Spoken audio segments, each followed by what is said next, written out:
अब भोला डीजे इन्हें डीजे बजा रहा मिलने का पता ग्राम भागवत पोस्ट बलुआ थाना जिला सिवान बिहार जिला प्रोप्राइटर बनी असलम मियां जी मैनेजर बनी दिलीप पटेल पहले आई फ्री में मत बोलवाई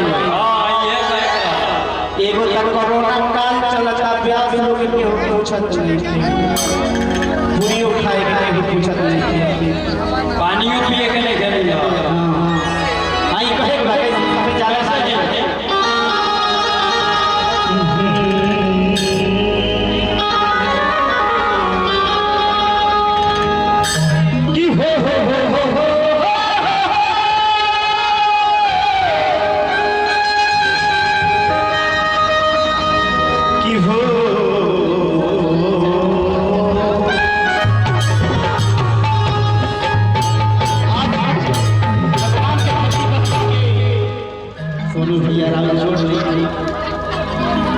आज भगवान की धरती पे भगवान की गुण गावे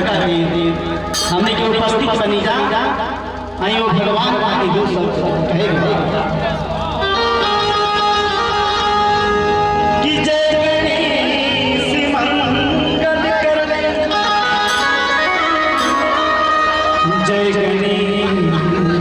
मंगल करे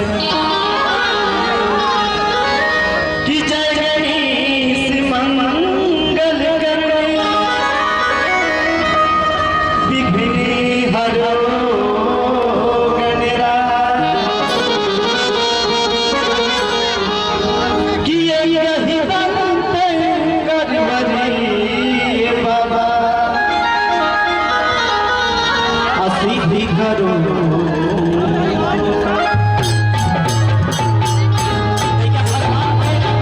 कहता कैसे कहता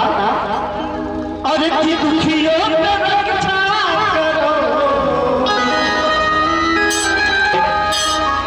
कि क्या है तेरे मर्जी वो बाबा कि करूं तेरे से बस चित्रवादी की जय भगवान जी के नाम पर एक बार जोश से जय बोल सके प्रकाश भैया के नाम पर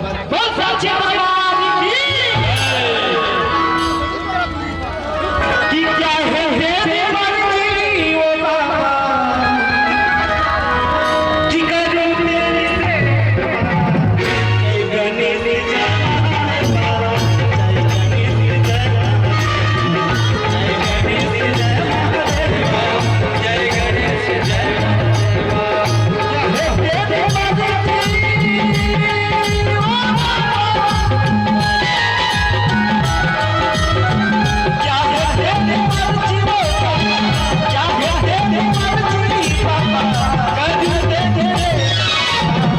जय गणेश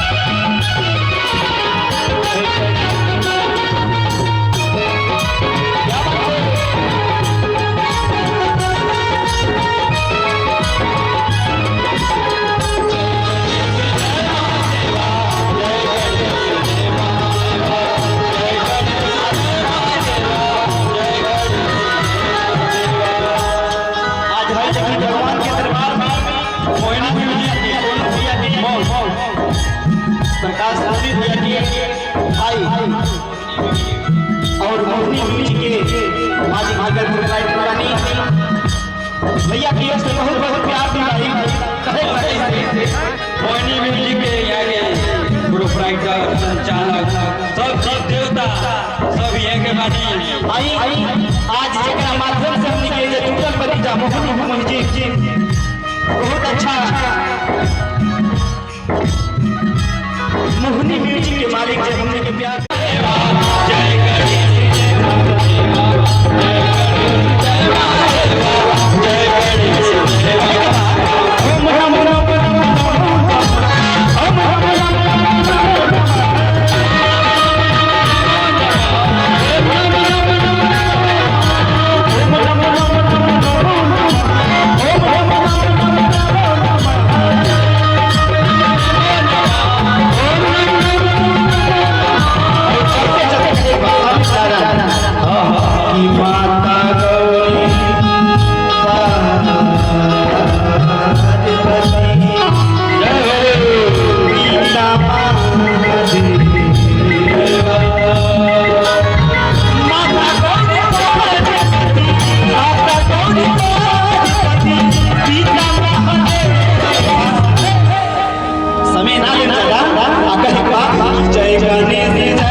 खातिर प्रकाश सोनी बहुत अच्छा म्यूजिक कंपोजर एकदम छोट उम्र में हमने के अभी सर का बजावे था अब भाई हमारे म्यूजिक के कंपोज करेंगे बहुत अच्छा गावे हैं हमने के साथी कलाकार का भी हम इंतजाम कर रहे हैं संगीत के साथ आज की भइले शिवा साथी के अरे मिलाना भावना सदा अरंगी भइले भावना सदा अरंगी भइले किली हले अरे की कार्तिक की गणेश जी जनमा एगो हमरा खेती की बधाई रही कि बधैया मंटू आपा भगा कैसे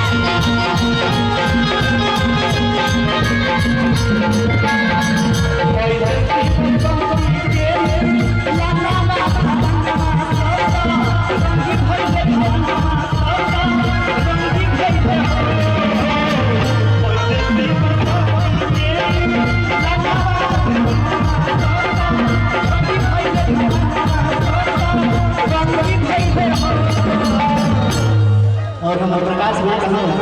प्रकाश जी जी का नाम है प्रकाश पूरा चाहिए जोरे